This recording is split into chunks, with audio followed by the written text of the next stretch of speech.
The stars We above cannot Mars proceed colony. without your 7 guidance. hung like Your resolve diamonds is scattered noted, but the across path black is velvet. perilous. We are prepared. Captain Marcus Thorne stood at Your the window of his resistance is quarters, futile. watching them with the What do you quiet want? intensity of a man Your who'd learned to compliance. read the universe's moods.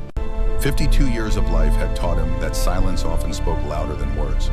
Tonight, the cosmos whispered warnings only the vigilant could hear. Behind him, beneath covers decorated with ancient constellations, 8-year-old Arya shifted in her It's sleep. okay, Teddy. Her dark We're hair safe. spread across the pillow like spilled ink. In the dim glow of Mars night, she looked impossibly small. The kind of small that made a man willing to move heaven and earth to keep her safe. Marcus had made that promise 10 years ago, standing over his brother's grave on Europa. David Thorne had died in the mining accident that claimed 300 souls, a catastrophic decompression that turned a routine work shift into a frozen hell. Left behind a daughter who would never remember her father's laugh, never feel his hand ruffle her hair, never hear him say goodnight. So Marcus said it instead. Every night for 10 years. Tonight felt different. Arya's eyes opened, dark eyes like her father's. She blinked twice, adjusting to the low light, and found Marcus silhouetted against the viewport. "Uncle Marcus," her voice carried the soft confusion of interrupted dreams. "Can't sleep again." He turned from the window, managing a smile that didn't quite reach his eyes. "Just thinking, kiddo.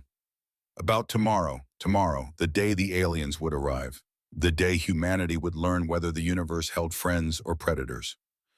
Yeah, he crossed to her bedside, sat on the edge of the mattress. It creaked under his weight. Everything on Mars colonies creaked. The red planet was still learning to hold human life. About tomorrow. Arya pushed herself up on her elbows. Her stuffed bear, worn nearly threadbare from years of fierce hugging, tumbled to the floor. Marcus picked it up, placed it back in her arms with the gentleness reserved for precious things. "Uncle Marcus," she said, and the question hung between them like smoke from distant fires. "When the aliens come, will they be nice?" The question every parent across the solar system had fielded in the past week, since the transmission started. Since the sleek silver ship appeared at the edge of the Kuiper Belt, broadcasting in perfect English, Chinese, Arabic, Hindi, Spanish, every major human language simultaneously. "We are the Galactic Council. We bring greetings and opportunity." Marcus looked at his niece, 8 years old, too young to lie to, old enough to deserve the truth. "I don't know, Arya, I hope so. But you're not sure." "No, I'm not sure." She studied his face with an intensity that belonged on someone much older. Sometimes Marcus forgot how much she'd already lost. How much loss aged a person, even a child. "Will you keep us safe?" she asked. That was the real question, the one beneath the surface. The question every frightened child had asked every warrior throughout human history, standing in the shadow of approaching armies. Marcus reached out, tucked a strand of hair behind her ear. "Yes," he said, and meant it with every fiber of his being. "I promise." The alarm shattered the moment. Red light flooded the room like blood through water.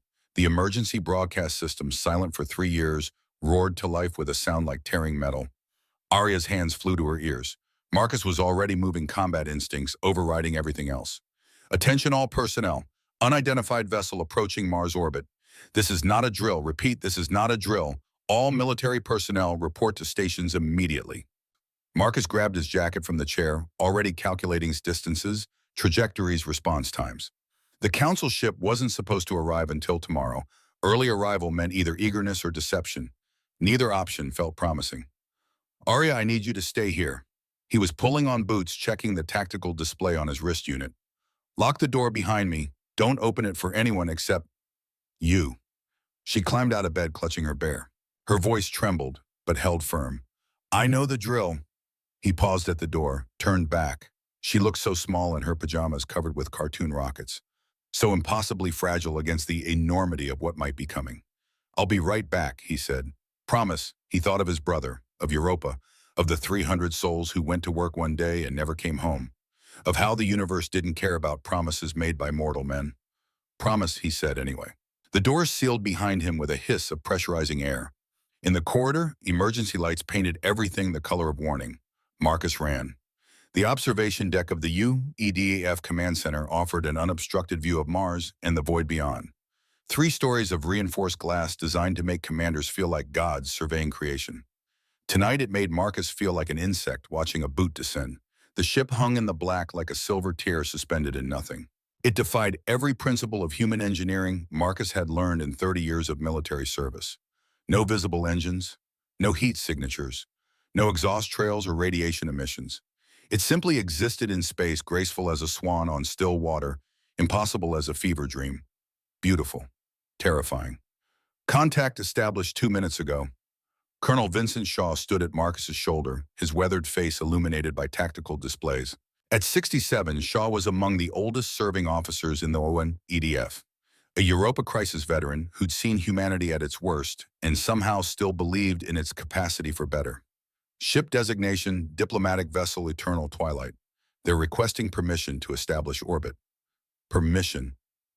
Marcus never took his eyes off the silver ship. Since when do they ask permission? Since we have 200 warships in this system, and they have one. Shaw's voice carried the gravel of too many years and too many battles. They're playing nice, for now. On the main display, the alien vessel rotated slowly, catching starlight like a mirror turned toward heaven. Elegant, deliberately so. Everything about it screamed superiority wrapped in a diplomatic smile. Marcus didn't trust smiles that came too easily. Defense grid status. Active and tracking. Every ship in the fleet has weapons locked on target. One wrong move and we turn that pretty thing into scrap metal. Shaw paused, his expression darkening. But that would probably be a bad idea. Probably. A communications officer, young, maybe 23, her hands shaking slightly on the console, looked up. Captain Thorne, we're receiving another transmission. Audio and visual this time. They're asking to speak with our leadership. Marcus glanced at Shaw. The old colonel shrugged with the fatalism of someone who'd survived catastrophes by accepting the absurdity of existence. You're the ranking officer on Mars. That makes you leadership until Earth Command says otherwise. Wonderful. Marcus straightened his jacket, ran a hand through his hair. 52 years old and about to conduct humanity's first face-to-face conversation with an alien civilization. Not how he'd imagined spending his Tuesday evening. Put them through. The display flickered. Static resolved into an image that made every human in the command center catch their breath. She was beautiful in the way glaciers were beautiful. Cold and ancient and otherworldly. Silver hair flowed past her shoulders like liquid moonlight. Skin pale blue, almost luminescent, in the low light of her ship's bridge. 4 fingers on each hand, longer than human fingers, more graceful. Eyes that held depths no human eyes could match, not because they were larger, but because they contained centuries. This was not a being who counted age in decades. Greetings. Her voice resonated with harmonics that shouldn't have been possible from a humanoid throat. Perfect English, but underneath it something that suggested she could speak any language, had spoken languages humanity hadn't even discovered yet. I am Ambassador Alara Moonwhisper of the Sinandari people. I speak on behalf of the Galactic Council. Marcus stepped forward, aware of every camera in the room recording this moment, aware of billions watching across the solar system, aware that every word mattered more than anything he'd ever said. Captain Marcus Thorne, United Earth Defense Force. Welcome to the Sol System, Ambassador. Alara's lips curved. Not quite a smile. Something older than smiling. Something that had watched civilizations rise and fall. You are gracious, Captain, but unnecessary. We do not require welcome. We have been watching your species for some time. The words landed like a velvet threat. Watching, Marcus repeated, keeping his voice neutral, professional. For how long? Long enough. She tilted her head, studying him through the screen the way a scientist might study an interesting specimen under glass. You are young, Captain Thorne. Your entire species is young. 3 years of faster-than-light capability. 4 colony worlds. 200 vessels. Impressive for children who have barely learned to walk among the stars. Children. The word landed like a slap. Around the command center, Marcus felt his officers stiffen, saw jaws clench, hands curl into fists. The insult was subtle but deliberate. We're a young species, he agreed carefully, but we learn fast. Indeed you do. Alara's expression shifted. Something that might have been concern, might have been calculation. That is precisely why I am here. The Galactic Council has governed the galaxy for 40,000 years, Captain. We have seen many young species emerge. We have learned that the most dangerous time for any civilization is precisely this moment, when they first reach beyond their home system, when they first encounter the vast complexity of galactic civilization. Dangerous for whom? For everyone. She leaned forward, and Marcus noticed her hands elegant, but with nails that could have been claws if evolution had gone differently. Young species often make unfortunate choices, act rashly, start conflicts they cannot finish. Disturbed balances maintained for millennia. The Council exists to prevent such tragedies. By guiding young species. Exactly. Marcus let the silence stretch. A trick Shaw had taught him years ago. Let the other side fill the silence. Let them reveal more than they intended. People and apparently aliens feared empty air more than difficult truths.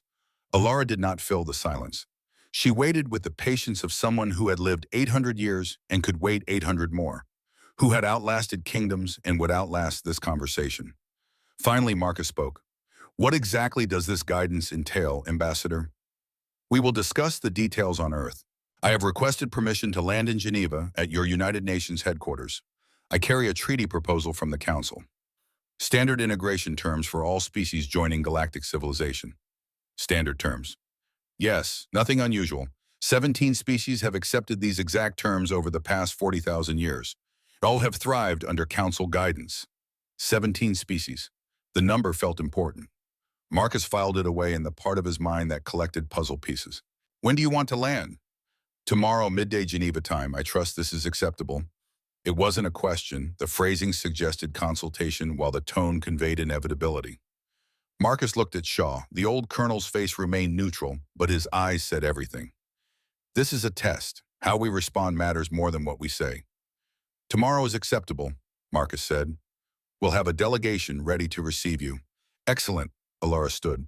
Even through the screen, Marcus could see she was tall, taller than most humans. Grace that came from bones built differently, muscles that moved in patterns evolution never intended for Earth. I look forward to our conversation, Captain Thorne. I believe humanity and the Council can accomplish great things together. The screen went dark. For 10 seconds, nobody in the command center moved. Then, as if released from a spell, everyone started talking at once. Questions. Observations, concerns flooding the room like water through a broken dam. Marcus raised one hand. Silence fell like a curtain. Shaw, get me a secure line to Earth Command. Director Frost specifically. Already on it. Shaw was moving before Marcus finished speaking, his decades of military precision overriding the shock of first contact. And Shaw, the old colonel paused. Get me everything we have on that ship. Engine signatures, hull composition, weapons capabilities, communication protocols. I want to know what we're dealing with. You don't trust her? Not a question, a statement of shared suspicion. I don't trust anyone who calls us children and then offers to help us grow up. Marcus turned back to the window to the silver ship hanging in space like a promise or a threat. In my experience, when someone older and stronger offers guidance to someone younger and weaker, it's rarely about helping the weak. Shaw nodded slowly, his eyes distant with memory. Europa crisis. The mining corporations came offering safety oversight and operational guidance. 300 people died when they cut corners on life support systems. Exactly. Marcus pulled out his communicator. I need to check on Arya. Go, I'll hold down the fort. Marcus walked through corridors painted red with emergency lighting, his mind racing through possibilities and contingencies. The ship's early arrival. Alara's calculated words. The way she'd smiled without warmth. The subtle condescension in every syllable. Nothing felt right. Everything felt like performance. His quarters were exactly as he'd left them. Door sealed. Arya safe inside. He keyed the lock. The door slid open. Arya sat on her bed, bare in her lap, her tactical display tablet showing news feeds from across the solar system. Images of the silver ship. Talking heads analyzing first contact. Fear and wonder fighting for dominance on a billion screens. She looked up when Marcus entered. She called us children, Arya said quietly. You were watching. Everyone's watching. She set down the tablet. Is she going to hurt us? Marcus sat beside her. Thought about lying, about offering easy comfort. But Arya was too smart for comfortable lies. Had been through too much. Deserved better than pretty falsehoods. I don't know, he said. But I'm going to make sure we're ready either way. How? He pulled her close. Felt her small frame against his side. Thought about his promise. About keeping her safe in a universe that had just gotten infinitely more complicated. By being smarter than they think we are, he said. Outside the window, distant suns glittered, like promises the universe had no intention of keeping. Tomorrow, everything would change. Geneva looked like a city holding its breath. Marcus stood in the reception hall of the United Nations Plaza watching diplomats from 100 nations prepare for first contact. The hall itself was a masterpiece of 22nd century architecture, all flowing curves in natural light designed to represent humanity's highest aspirations. Peace, unity, progress.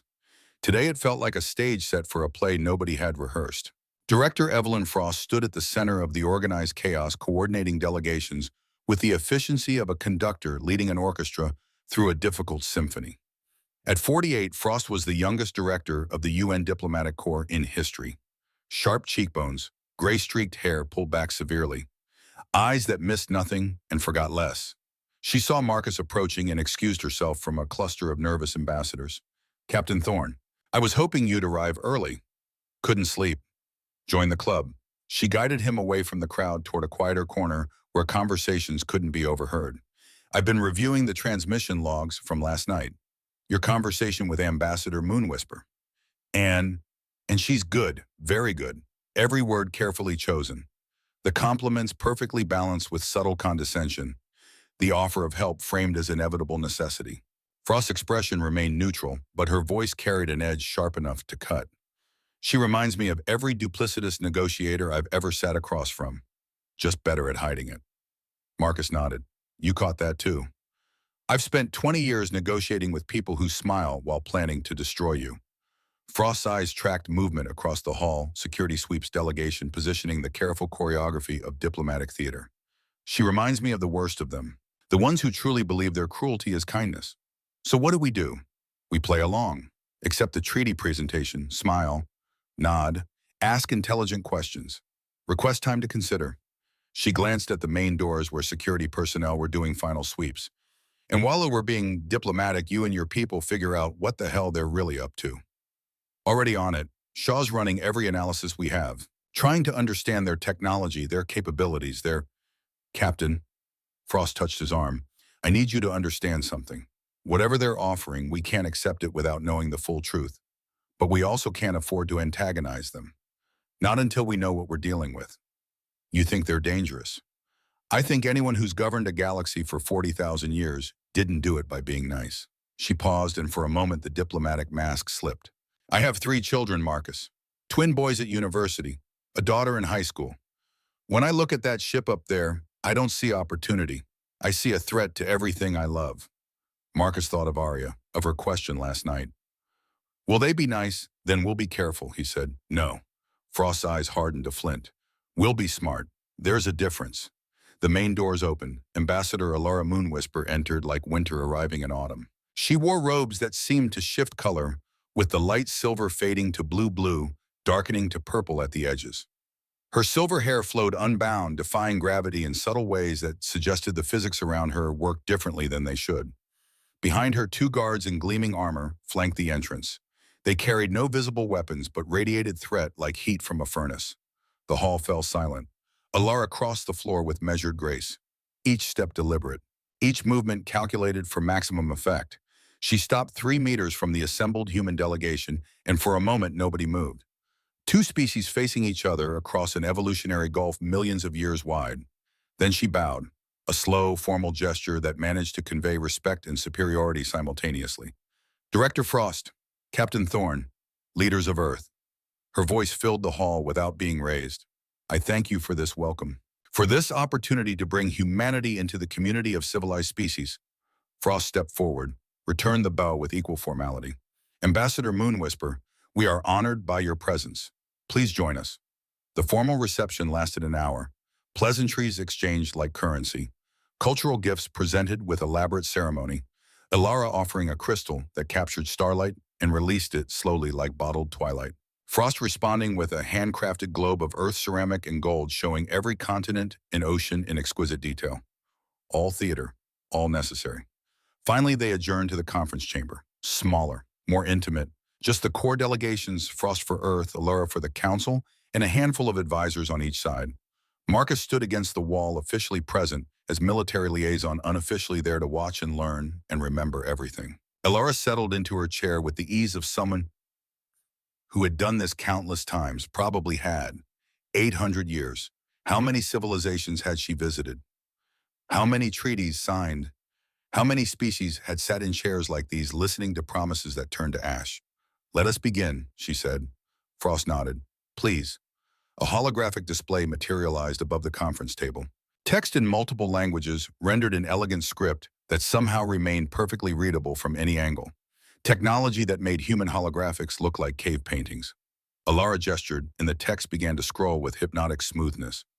These are the terms accepted by all new species entering galactic civilization, she explained. Her voice carried the smooth confidence of someone presenting a contract they'd written and rewritten until it achieved perfection. They are designed to ensure a smooth transition period while young civilizations adapt to the complexities of interstellar society. Marcus read the terms as they scrolled past. Probationary species shall be limited to three-star systems for a period not to exceed 200 standard years. This limitation ensures sustainable growth and prevents destabilizing expansion into disputed or protected territories. 3 systems. Humanity currently occupied 4 Sol Alpha Centauri Tau Ceti and Epsilon Eridani. The treaty would force them to abandon one, to choose which colony to sacrifice. All research and development of novel weapon systems shall be suspended for the duration of the probationary period. Existing defensive capabilities may be maintained, but not enhanced. This measure prevents arms races and promotes peaceful coexistence. No new weapons. In a galaxy full of unknown threats, humanity would freeze their military development, would remain perpetually vulnerable. All faster-than-light drive technology and research shall be submitted to the Galactic Council for review and approval. This ensures compliance with established safety standards and prevents dangerous experimentation. They wanted humanity's FTL research. The breakthrough that had taken 45 years of development, the key to everything. The secret that made humanity relevant. Marcus felt ice forming in his gut. Frost's expression remained perfectly neutral. These terms seem comprehensive. They are thorough, Alara agreed. 40,000 years of experience has taught us which measures prevent the most common pitfalls of young civilizations. And these exact terms were accepted by the 17 species you mentioned, without exception. Alara's smile held no warmth. The Valari, the Drathani, the Orinthi, all thriving members of galactic society today. All grateful for the Council's guidance during their difficult transition period. 17 species. There was that number again. Frost leaned forward slightly. Ambassador, I hope you won't think me rude, but might we speak with representatives of these 17 species? Hear their experiences firsthand. For the first time, something flickered across Alara's face. Barely visible. Gone in an instant like lightning behind clouds. Surprise, annoyance, fear. The species I mentioned are quite distant, Alara said smoothly. Communication would take months, but I assure you, Director Frost, their integration was smooth and beneficial. I'm sure, Frost's tone remained pleasant. Still, before making a decision that affects our entire civilization, we'd like to do our due diligence. Speak with those who've walked this path before us. Of course, that is perfectly reasonable. Alara's composure had returned completely. However, I must inform you that the Council requires a decision within 7 days. 7 days. One of the African delegates spoke up. Ambassador, these are civilization-altering terms. Surely more time. 7 days is standard, Alara interrupted gently. It provides sufficient time for proper consideration while preventing the paralysis of overanalysis. Every species that has accepted these terms did so within the 7-day window. Marcus caught Frost's eye, saw the same calculation he was running. 7 days. Not enough time to properly research. Not enough time to verify Alara's claims about the 17 species. Just enough time to feel pressured into a decision. Just enough time to make mistakes. We will need to discuss this with our member nations, Frost said. Consult our legal experts. Review the implications thoroughly. Naturally, Alara stood. The meeting was over. She had delivered her terms. The clock was ticking. I will remain in orbit aboard the Eternal Twilight. Please contact me when you have questions or are ready to formalize acceptance. When we're ready to respond, Frost corrected gently. Acceptance hasn't been determined. Another flicker across Alara's face. There and gone like a ghost. Of course, she said, when you're ready to respond. She left with the same measured grace she'd arrived with. The conference chamber doors sealed behind her with a finality that felt like a prison closing. For 10 seconds, nobody spoke. Then Frost turned to her team. Get me everything we have on the Valari, Drathani, and Orinthi. Every mention in any database. Cross-reference with historical records. I want to know if Ambassador Moonwhisper is telling the truth about these species thriving. One of her aides, a young woman with sharp eyes, raised her hand tentatively. Director, we don't have access to council databases. How are we supposed to? We have access to human databases. And humans have been listening to space for 200 years. Somewhere in our archives, there might be transmissions from these species, evidence of their current status. Frost's expression turned grim. If they're still capable of transmitting at all. And if we find evidence they're not thriving, asked the African delegate. Frost's expression hardened to stone. Then we'll know what this treaty really is. Marcus stepped forward. Director, I need to return to Mars. Coordinate with my team. Go, and Marcus? Frost's voice dropped to something private. Trust your instincts. If this feels wrong, it probably is. It feels wrong. Then we'll be ready. The flight back to Mars took 8 hours. Marcus spent them reviewing the treaty terms, analyzing every clause, every word choice, every implication. 3 systems, no weapons development, surrender FTL research. It wasn't an integration treaty, it was a cage dressed as opportunity. By the time his shuttle touched down at Mars Colony, 7 Marcus had made a decision. Shaw met him at the landing bay, the old colonel's face grave with news. We found something, Shaw said without preamble. You need to see it now. They walked through corridors humming with activity. Mars Colony 7 was the largest human settlement beyond Earth, 50,000 souls living under domes and in tunnels carved from red stone. Normally it felt alive, vibrant with possibility. Tonight it felt like a fortress preparing for siege. Shaw led Marcus deep into the command center past security checkpoints that demanded retinal scans and DNA verification into rooms that officially didn't exist on any map. The Cyber Warfare Division. Lieutenant Kai Rhodes stood at the center of a semicircle of holographic displays, his fingers dancing through streams of data like a conductor leading an invisible orchestra. At 26, Rhodes was the youngest officer in the division, also the best. MIT graduate at 19, doctorate in quantum encryption at 22, recruited by UEDF at 23 for abilities that bordered on supernatural, engaged to a teacher named Sarah who thought he worked in communications security. Not entirely a lie, Rhodes looked up when Marcus entered. His eyes were red-rimmed from exhaustion but burning with the intensity of discovery. Captain, I found it. Found what? Everything. Rhodes gestured and the displays rearranged themselves like cards in a dealer's hands. Shaw gave me 48 hours to crack Ambassador Moonwhisper's communication protocols. Told me it couldn't be done. That Synandari encryption was centuries beyond our capabilities. And a fierce grin split his exhausted face. He was right. It is centuries beyond us. But it's also arrogant. They've been using the same basic encryption architecture for millennia. Never bothered to update it because nobody's ever broken it. Until now. Until now. Rhodes pulled up a new display. I got into their ship's communication logs, traced the data streams back through quantum relay networks, followed them all the way to the Council's central servers. Shaw whistled low. Kid's not bragging, Marcus. He actually did it. Cracked alien encryption that's older than human civilization. Marcus stared at the flowing data. Alien script that the translation software struggled to parse. What did you find? Rhodes's grin faded. His expression turned grim as winter. Captain Ambassador Moonwhisper lied. About everything. He pulled up a file. Classified documents marked with seals Marcus didn't recognize. Alien script that the translation software wrestled with before producing readable text. But the images needed no translation. Valeri, one of the 17 species Alara had mentioned. Images showing beautiful cities, soaring architecture, a culture of warriors and philosophers reaching for the stars. Then images from later. The same cities in ruins. The same people working in factories, building things for others. Their warrior culture broken like glass underfoot. Population statistics, 40 billion reduced to 12 billion over 2 centuries. 28 billion Valeri. Gone. Relocated, the council documents said. Rhodes knew what that meant. Marcus knew what that meant. Everyone in the room knew what that meant. Show me the others, Marcus said quietly. Drathani, a species that had dreamed of building an empire among the stars. Cities bombed to rubble. Never allowed to rebuild. Forbidden from advancing. Broken and kept broken. Orinthi, a culture rich with language, art, music. All of it banned. Children taught to forget their heritage. Identity erased like chalk from a board. 17 species. 17 broken civilizations. They weren't integrated, Rhodes whispered. They were enslaved, destroyed. Everything Ambassador Moonwhisper said about them thriving, it's all lies. Beautiful, elaborate lies.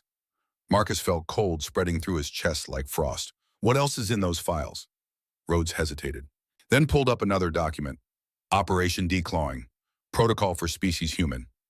They have a plan, Rhodes said. For us, it's all here. The treaty is just the first step. If we refuse, they... He never finished the sentence. A new alarm, different from before. This one didn't blare. It whispered, a sound designed to convey information to trained personnel without causing panic among civilians. Shaw's tactical display lit up. His weathered face went pale. Marcus, we have a problem. What kind of problem? The kind that's been sitting at the edge of our solar system for the past 8 months. Shaw pulled up a tactical map of the Sol system. Neptune's orbit glowed at the edge like a ring of ice, and surrounding it, appearing on sensors for the first time, 600 icons, 600 warships. They'd been there all along, hidden, cloaked, waiting like wolves in the darkness. Marcus stared at the display, at the armada that could reduce Earth to ash, that could burn Mars, that could exterminate humanity before they even understood what was happening. They came ready for war, Shaw said quietly. The treaty was never real. It's a trap. Accept or refuse, the outcome is the same. Rhodes's hands shook as he pulled up more files. Captain, there's more. The attack plan. It's all here. Timeline, targeting protocols, subjugation procedures, 7 days. When we give our answer, any answer, the fleet attacks. Earth surrounded in hours. Colonies taken by end of day. Total subjugation estimated at 16 hours. 16 hours to end human civilization. Marcus thought of Arya, of her question that felt like a lifetime ago. Will they be nice? He thought of his promise. I'll keep you safe. Around him, his officers waited, watching their captain, waiting for orders, waiting for hope in the face of extinction. Marcus straightened, felt something cold and hard settling into place where fear should have been. Not terror, not panic, purpose. Shaw, I need a secure channel to Earth. Director Frost directly. No intermediaries. Consider it done. Rhodes, everything you found, every file, every image, every document. I need it compiled, verified, and ready to transmit within 6 hours. Sir. They think they're hunting us, Marcus said quietly. They think we're children, primitives, easy prey. He looked at the display showing 600 warships, looked at the files showing 17 broken civilizations, looked at his people waiting for leadership in the dark. We're going to show them what it means to underestimate humanity. Shaw nodded slowly, understanding blooming across his weathered face like dawn. What do you need? Marcus pulled out his communicator, sent a single encrypted message to a recipient who'd been waiting 45 years to receive it. Activate Operation Long Memory. Authorization, Thorn, Alpha 7. The response came back in seconds. Confirmed. The Guardians are ready. Marcus looked at his team, at Rhodes brilliant and terrified, at Shaw old and wise and ready for one more war. We need to make a promise to 8 billion people, Marcus said, the same promise I made to Arya. What promise is that, Shaw asked, that will keep them safe? Marcus turned back to the tactical display, to the 600 ships waiting in the dark, whatever it takes. Outside the command center windows, Mars turned beneath a sky full of distant suns. The cosmos stretched endlessly overhead, indifferent to human struggle. But humanity had learned to survive in hostile environments, had learned to thrive where others would have failed, had learned over and over across centuries of struggle one fundamental truth: when cornered, humans didn't break. They adapted. They prepared. They fought back. The clock was ticking. 7 days until the council expected an answer. 7 days to save the world. Marcus had kept harder promises with less time. He returned to his quarters near dawn. Arya was asleep, her bear tucked under one arm, her breath coming soft and even. He stood in the doorway watching her in the dim light. 8 years old, orphaned, fragile as morning frost on Martian regolith. Worth fighting for, worth dying for. He crossed to her bedside, knelt down, whispered words she wouldn't remember but he needed to say. I made you a promise, kid. I'm going to keep it. Outside, the stars glittered like distant promises. Inside, a man made of determination prepared for war. 7 days. It would have to be enough. The war room beneath Geneva existed in stories but not on any official map. Built during the last days of the Third World War, designed to survive nuclear annihilation, it had sat empty for 70 years. A monument to humanity's capacity for both violence and foresight. Tonight it hummed with renewed purpose. Marcus stood at the center of a holographic display showing the Sol system in miniature. Earth glowed blue-green at the heart like a jewel. Mars burned red, and at the edge, like a noose tightening slowly, 600 enemy warships waited in Neptune's shadow. Around the circular table, the most powerful people on three worlds gathered via quantum-encrypted hologram. President Morrison of the North American Federation, Premier Volkov of the Eurasian Alliance, Chancellor Adeyemi of the African Union, Prime Minister Sato of the Pacific Coalition. Every major power, every nation that mattered, united for the first time in living memory. Director Evelyn Frost stood beside Marcus, her tablet glowing with the intelligence Rhodes had extracted from council databases. Evidence of genocide, plans for humanity's enslavement, proof that the treaty was nothing but theater. "Show them," she said quietly. Marcus gestured. The hologram shifted. Images filled the space above the table. Valari cities burning. Drathani children separated from families. Orinthi books being thrown into fires by beings who believed they were bringing civilization. 28 billion lives systematically erased from existence, their crime nothing more than showing potential. The leaders watched in silence, faces hardening, eyes reflecting the horror of what humanity had narrowly avoided. Morrison spoke first. The American president was 70 years old, silver-haired, a veteran of the Europa crisis who'd seen death's face and learned to speak its language without flinching. "These are the species Ambassador Moonwhisper claimed were thriving." His voice carried the weight of controlled rage. "Yes, sir." Marcus pulled up more files. 17 civilizations, all destroyed or enslaved. The Council's integration treaty is a death sentence dressed as opportunity. And the fleet, Chancellor Adeyemi leaned forward, her holographic projection sharp with intensity. The 600 ship, hidden at Neptune's orbit for 8 months, using stealth technology we can't penetrate. According to the battle plans Lieutenant Rhodes recovered, they attack regardless of our answer to the treaty. Accept and they occupy. Refuse and they annihilate first, then occupy what's left. 16 hours, Frost added. That's their timeline. 16 hours from first strike to complete subjugation. Premier Volkov's hologram flickered. The Russian leader was a woman of few words and decisive action. "What are our options, Captain Thorne?" Marcus took a breath. This was the moment. Everything depended on what he said next. "We have one option, one chance. It requires trust. It requires unity. And it requires us to reveal something that's been classified for 45 years. He pulled up a new file. Codename at the top, Operation Long Memory. 45 years ago, we achieved faster-than-light capability. The public announcement came 3 years ago. But the breakthrough happened much earlier. And the moment we succeeded, a group of scientists and military strategists asked a simple question: what if we're not alone? The hologram shifted, showed images of research facilities Marcus had never seen, underground complexes buried in Antarctic ice, orbital construction yards hidden behind asteroid mining operations, scientists whose names never appeared in public records. What if, Marcus continued, the first species we meet is hostile? What if they're stronger, older, more advanced? What if humanity's first contact is also humanity's last day? Prime Minister Sato's eyes narrowed. You prepared for this, for first contact to go wrong. Not just prepared, we built an insurance policy. Marcus pulled up schematics. Project Prometheus, 300 gravity spike drones, each one capable of creating localized gravitational anomalies that disable any vessel within range. No destruction, no casualties, just complete system shutdown.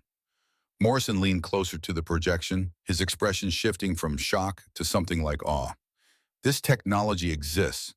It exists. It was completed 8 years ago, deployed 8 months ago on trajectories designed to look like random debris. Right now, they are positioned around the Council fleet in perfect formation. They think they're the hunters. Marcus smiled. It was not a kind smile. It was the smile of prey that had grown fangs. They're the ones in the trap. Silence filled the war room. Then Morrison started laughing, not humor, something darker, recognition of a plan so audacious it bordered on madness. You sneaky son of a bitch. You actually did it. 8 months before they even arrived, you had them surrounded. Not me, sir. Generations of people who understood that hope is not a strategy. Marcus pulled up more files, lists of names, thousands of them. This project required cooperation on a scale humanity's never achieved. American engineers working with Chinese physicists, Russian metallurgists collaborating with African manufacturers. Every nation contributed. Every nation kept the secret. Premier Volkov's expression softened with something approaching wonder. How many people, over 200,000 across 4 decades, Scientists, engineers, factory workers, miners, pilots. Most of them never knew the full picture, just their piece. But every piece mattered.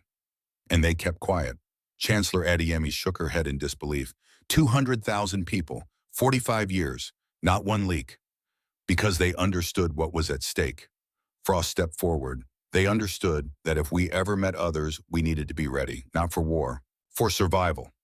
Marcus gestured and the hologram shifted again, showed a timeline stretching back not 45 years, but further, much further. The preparation goes deeper than Prometheus. 150 years ago, we started broadcasting into space. Radio signals. Deliberate, loud. We wanted someone to hear, but we also knew that transmitting our location was dangerous. So we prepared, built redundancies, hardened infrastructure, created backup plans for backup plans. Every satellite we launched had dual purpose. Every deep space probe carried sensors designed to detect threats.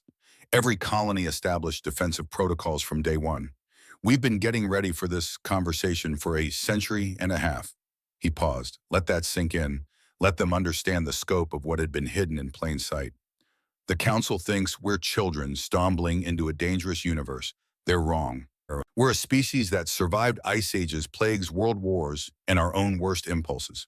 We learned a long time ago, if you broadcast your position, you better be ready for whoever answers. Prime Minister Sato bowed slightly, a gesture of profound respect. Our grandparents built this. Our great-grandparents started it. Our grandparents continued it. Our parents maintained it. Now it's our turn to use it. Marcus pulled up the tactical display again. 600 enemy ships. 300 dormant drones. But I need authorization from this council. What we're about to do will change everything. There's no going back. Morrison spoke first. If we activate these drones, if we disable their fleet, what then? Then we broadcast the truth to the entire galaxy. Show every species what the council really is. Expose 40,000 years of genocide. Turn the hunters into the hunted. They'll retaliate, Volkov said pragmatically. Eventually, when they rebuild. Maybe, but we will have a time to build alliances. Time to help the 17 enslaved species rise up. Time to change the balance of power in the galaxy. Frost added quietly, and we'll have proven that the council can be beaten. That young species don't have to accept subjugation. That there's another way. The leaders looked at each other, silent conversations happening across light years through encrypted quantum channels. Finally, Morrison spoke. Captain Thorne, you have my authorization. And speaking for the North American Federation, whatever comes next, we stand with humanity. The Eurasian Alliance stands with humanity, Volkov said. The African Union stands with humanity. Adeyemi confirmed. The Pacific Coalition stands with humanity.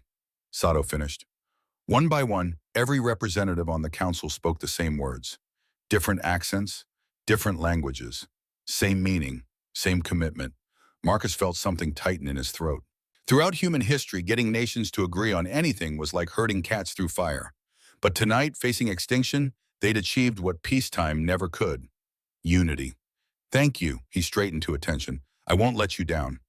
You already have it, Morrison said. 45 years ago, someone asked, what if? And because they did, we have a chance. Don't waste it. The holograms flickered out. One by one, the leaders disappeared, returning to their capitals to prepare their people for what was coming. Frost remained. She stood beside Marcus, staring at the tactical display showing the trap they'd set. It's really happening, she said. We're going to fight them. We're going to survive them. Marcus pulled up another file, the one that mattered most. But first I need to make sure my promise holds.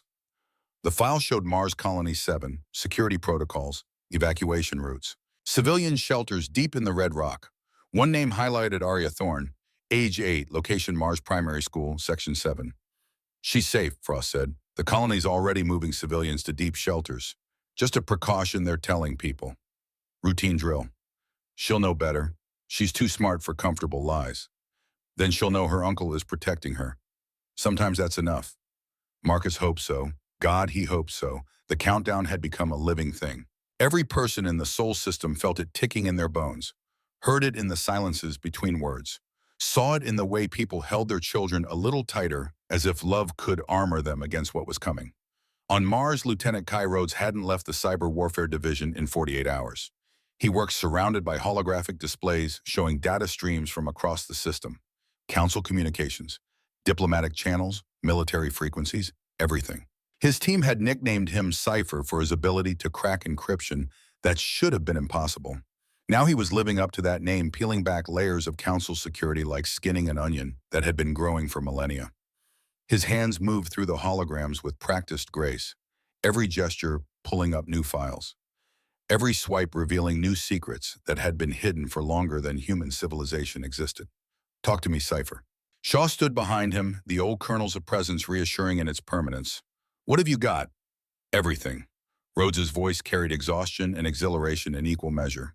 Council fleet communications, ship manifests, crew rosters, battle plans. Sir, I'm reading their mail. How deep are you in their systems? Deep enough to be terrifying. Rhodes pulled up a schematic. Their network architecture is ancient. Beautiful, elegant, but ancient. They haven't updated core protocols in millennia because nobody's ever threatened them. We're like ants that learn to read Latin. Can they detect you? Not yet. I'm using quantum tunneling through their own relay networks. To them, it looks like routine data transfer. They'd need to be specifically looking for intrusion, and they're not. Why not? Rhodes grinned, tired, fierce, alive with the thrill of the impossible made real.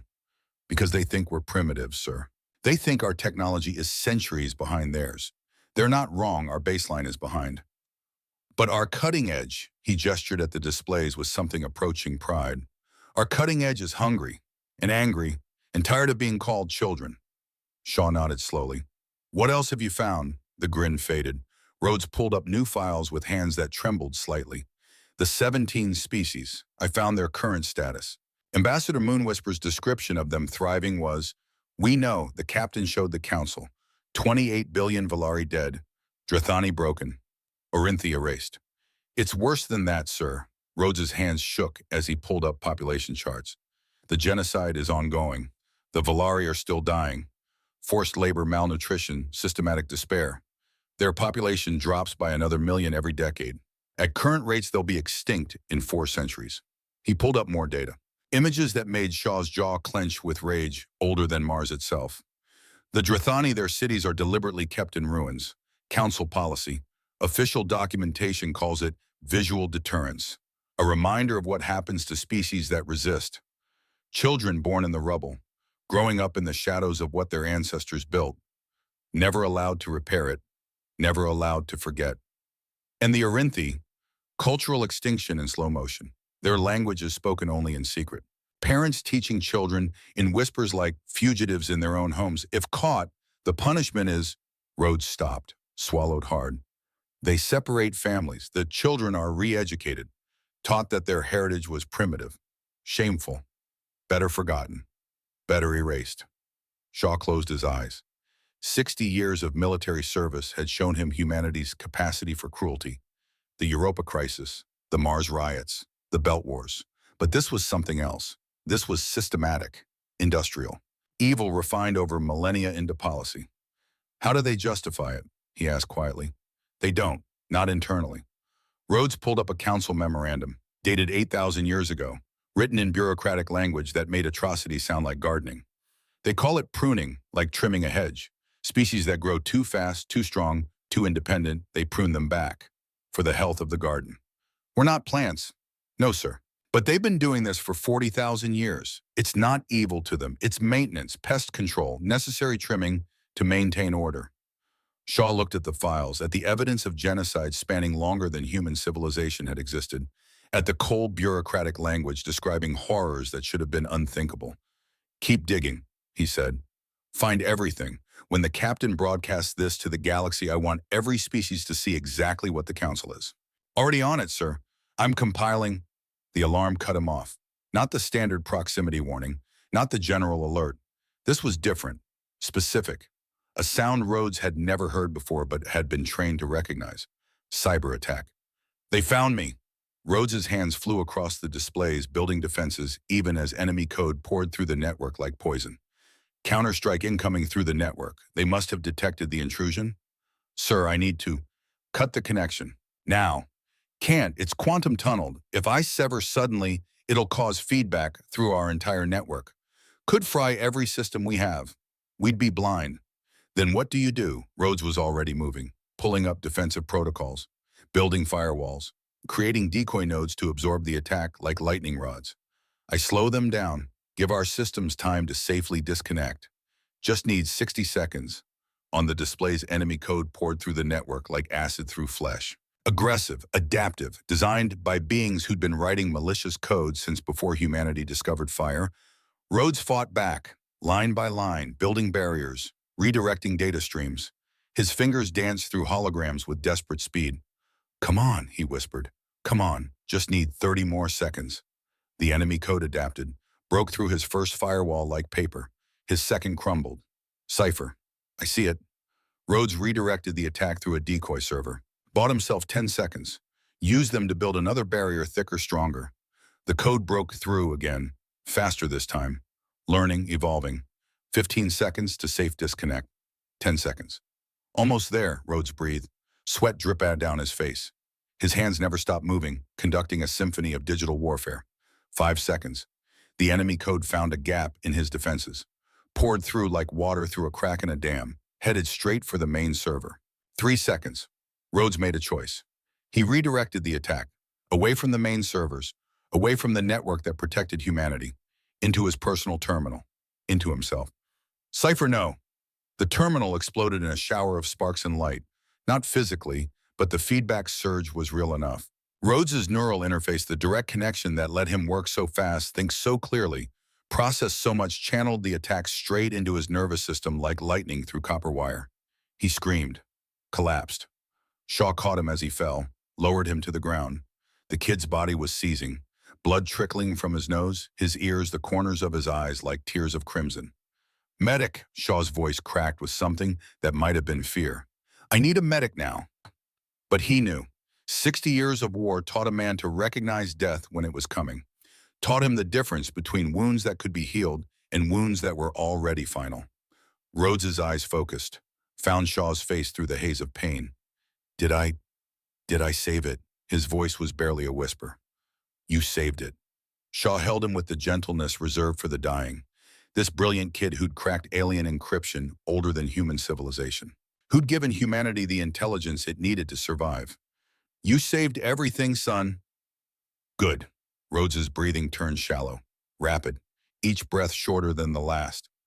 "Tell Sarah, tell her I—" He never finished. His eyes went distant. His breathing stopped. His body went still in Shaw's arms. Lieutenant Kai Rhodes died at age 26, holding classified secrets no human should have known, having saved his species with his last deliberate act of sacrifice. Shaw held him for 10 seconds more, then gently closed the kid's eyes with fingers that had closed too many eyes before. "Thank you," he whispered to the silence. The cyber warfare division had gone still as a tomb. Rhodes's team stood frozen, staring at their leader's body. The displays still showed the data he'd extracted, the evidence of genocide, the Council's battle plans, his final gift to humanity. All of it preserved because one young man chose to take the hit himself rather than let the mission fail. Shaw stood slowly, looked at the team with eyes that had seen this scene too many times before. "Lieutenant Rhodes gave us what we needed. Don't waste it. Verify the data. Back it up to every secure server we have. Make sure his sacrifice means something." They moved like people waking from nightmares, returned to their stations, began working with renewed purpose and quiet rage. Shaw walked to the communication console, opened a channel to Captain Thorne with hands that didn't shake despite everything.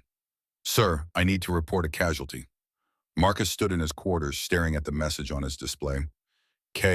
Lieutenant K.I. Rhodes, cause enemy cyber counterstrike.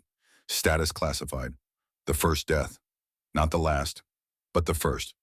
The one that made it real. The one that transformed abstract threat into concrete loss.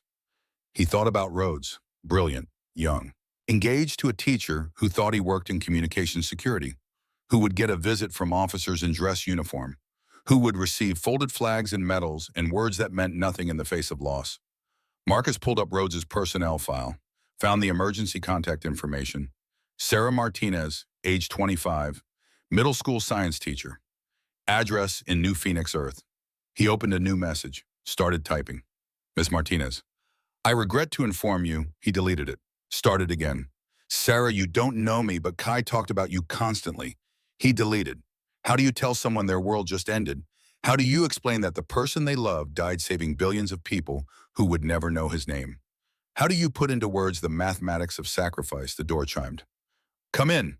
Colonel Shaw entered. The old man looked older, tired in a way that had nothing to do with sleep and everything to do with carrying the weight of the dead. You got my message, Shaw said. I got it. Marcus gestured at the display. I'm trying to write to his fiancée. Can't find the words. There are no words. Shaw sat heavily in the chair by the window. I've written 217 letters to families. Everyone gets harder. Everyone feels inadequate. How do you do it? You tell them the truth, that their person died saving others, that it mattered, that we'll remember. Shaw paused, looking out at Mars turning beneath distant suns. And you keep fighting, because if you stop, they died for nothing. Marcus looked at the half-written message, at Sarah Martinez's name at the top, awaiting words that would shatter her world. He was 26 years old enough to make his choice. He chose to protect the data instead of himself, chose to save the mission instead of his life. That's not tragedy, Marcus. That's heroism. Doesn't make him less dead. No, Shaw stood, walked to the window overlooking Mars Colony 7's main dome. It doesn't, but it means something. I watched my entire unit die during the Europa crisis. We held a position for 16 hours while they evacuated civilians. I was the only one who walked away. He turned, met Marcus's eyes with the weight of decades.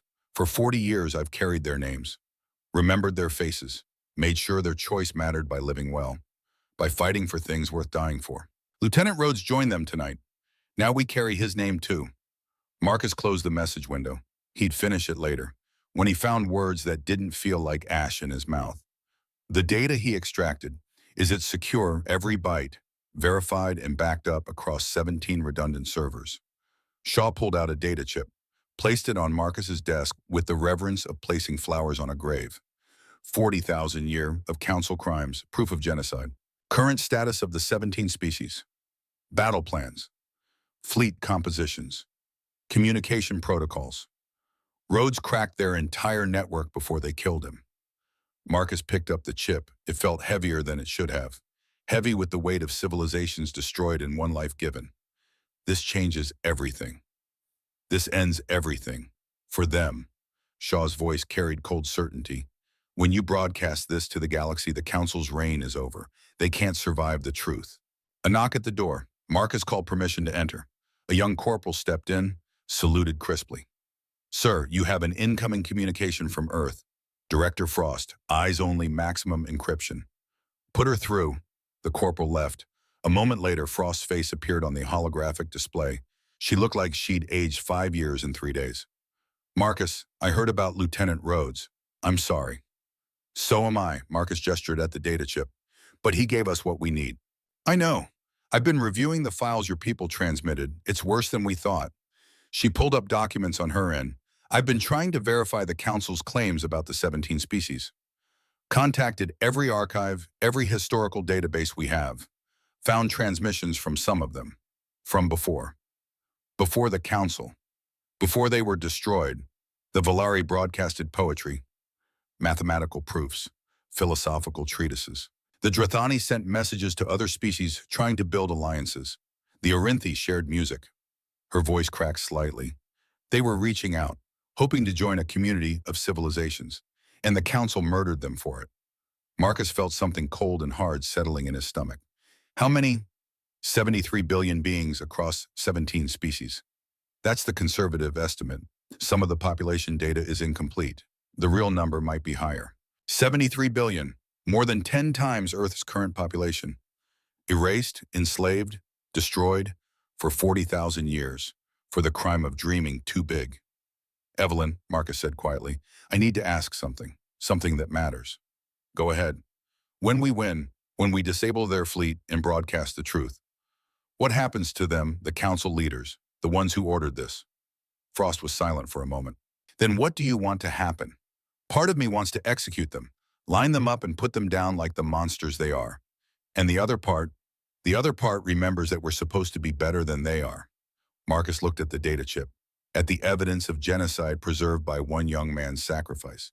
We're guardians, not executioners. That's what separates us. Then we try them, publicly in front of the galaxy. Let every species see justice done. Frost's expression hardened to steel.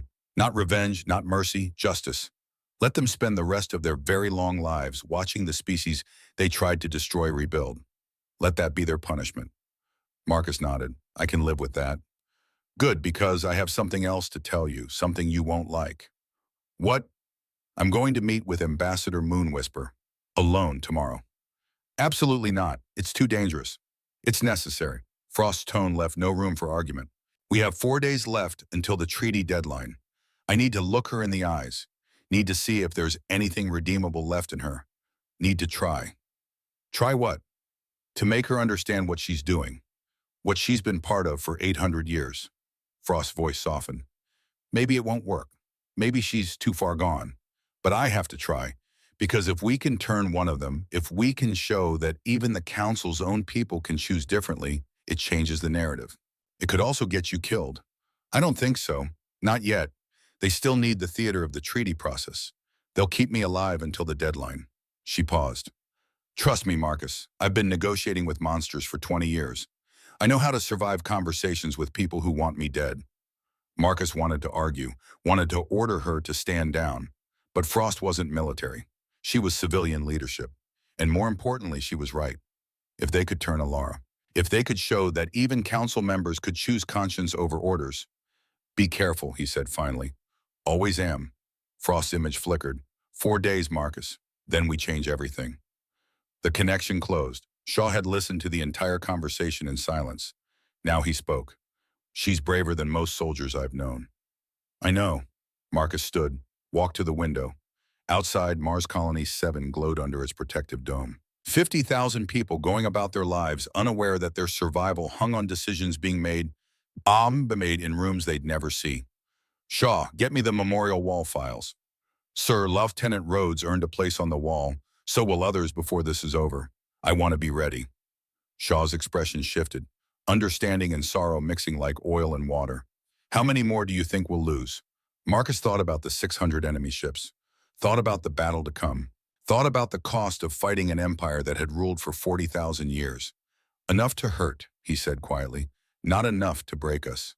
He turned from the window. Where's Arya? Deep Shelter 7, safe as we can make her. She keeps asking to see you.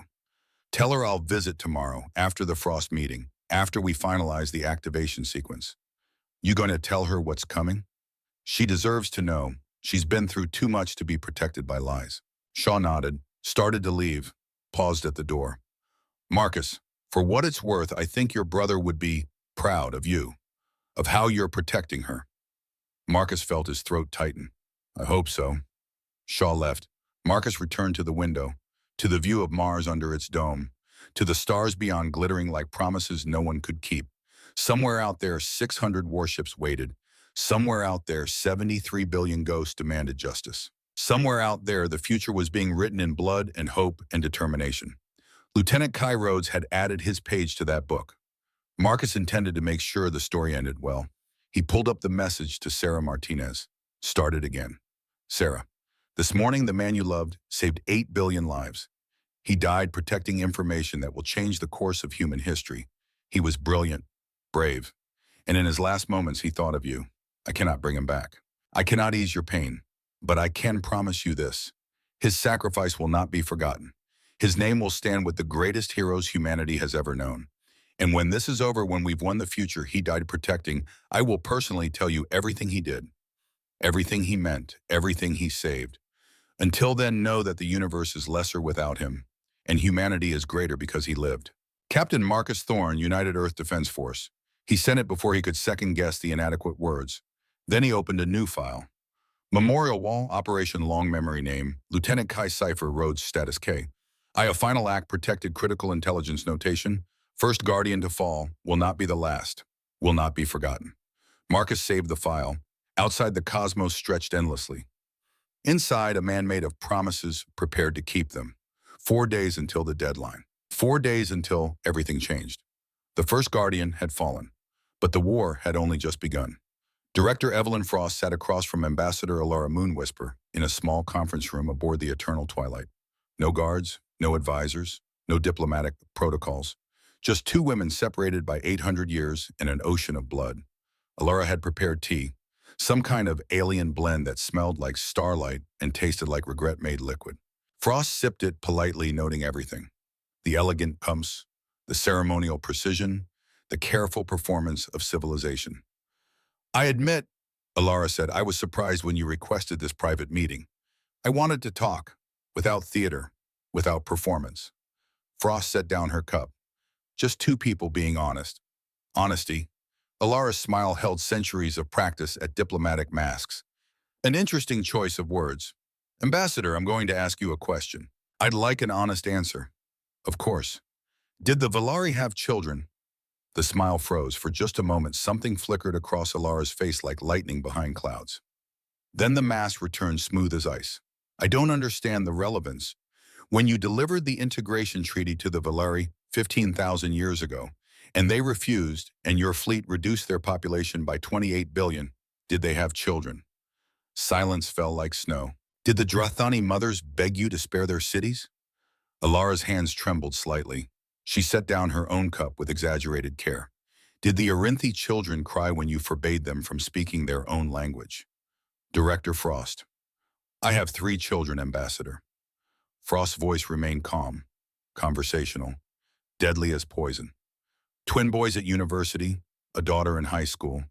When I look at the treaty you're offering humanity, I don't see opportunity. I see a death sentence for their future. The treaty is designed to protect. It's designed to enslave. We know about the 17 species.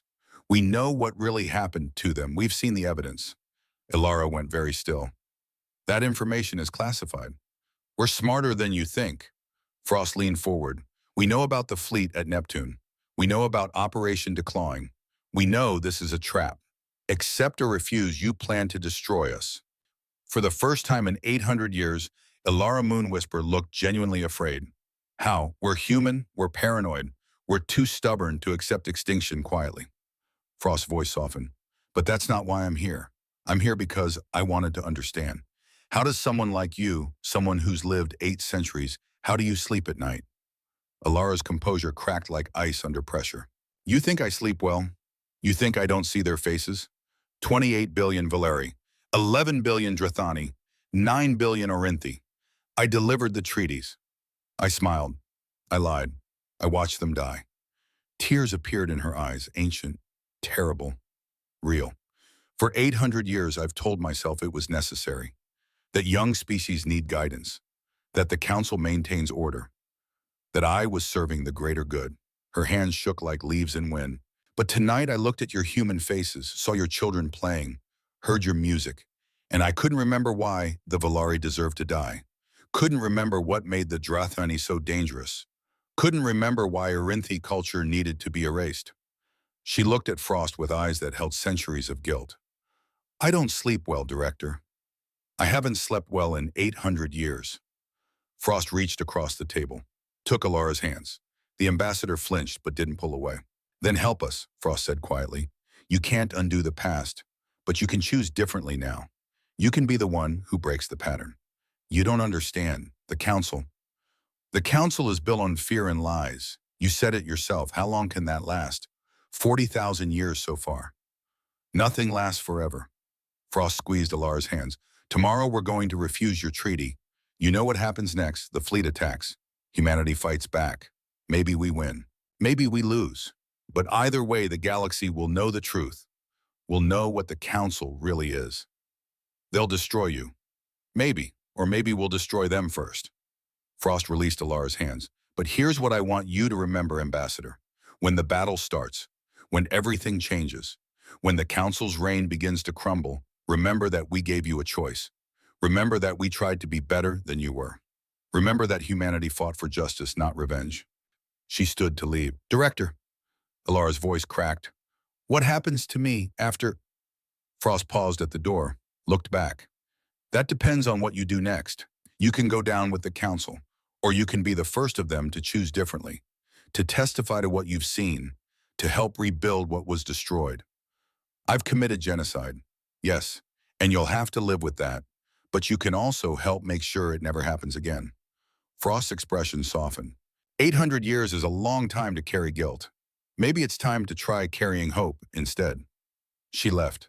Alara sat alone in the conference room, staring at the teacups, at the evidence of civilization performed while genocide waited in the wings. For the first time in centuries, she made a choice that wasn't scripted by the council. She opened a secure channel, sent a message she'd been too afraid to send for 800 years.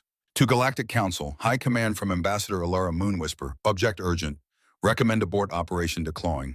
The humans are not what we assumed. They are prepared. They are dangerous.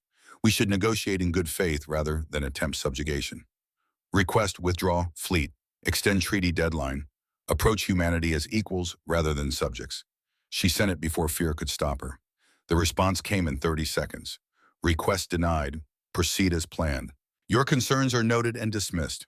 Alara stared at the message, at the cold bureaucratic dismissal of her 8th century service, at the proof that she had never mattered to them. Just another tool, another weapon pointed at young species who dared to dream. She deleted both messages, then opened another file, one she'd been building secretly for 2 days.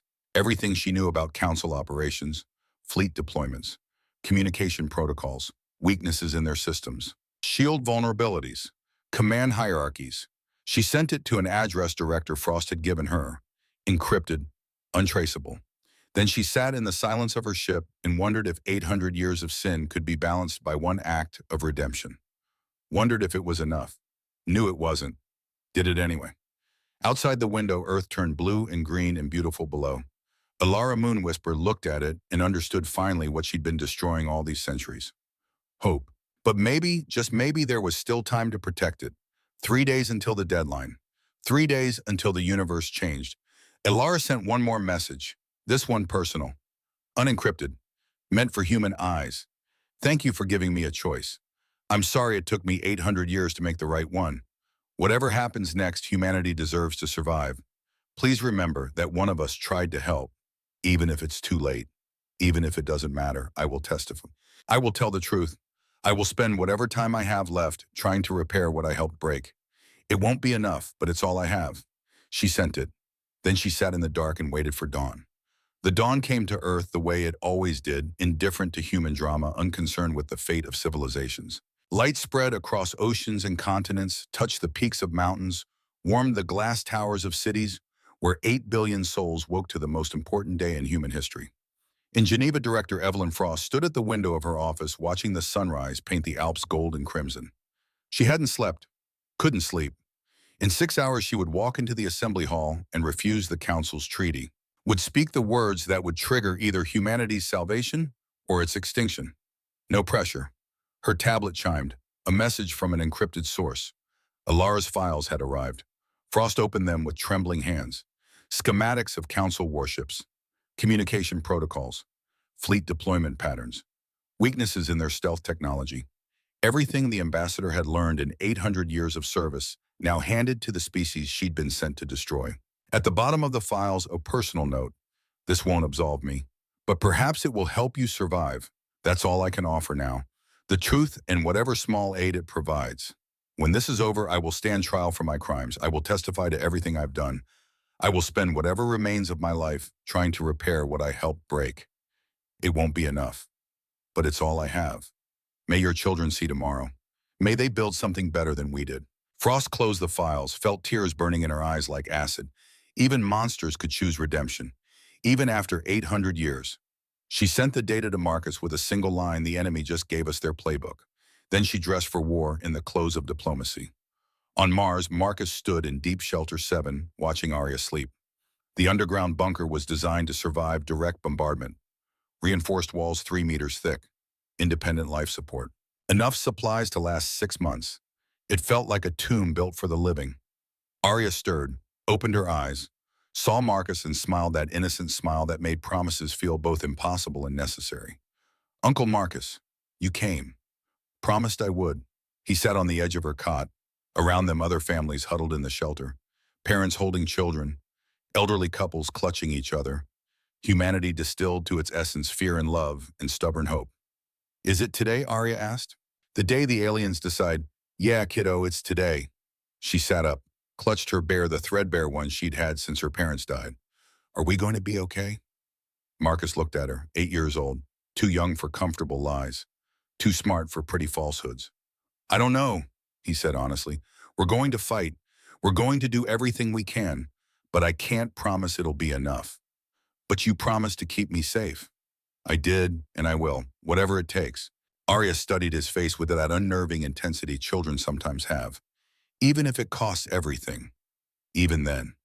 She nodded slowly, then reached out and took his hand. Her fingers were so small in his, so fragile as bird bones. Uncle Marcus, can I tell you something? Anything.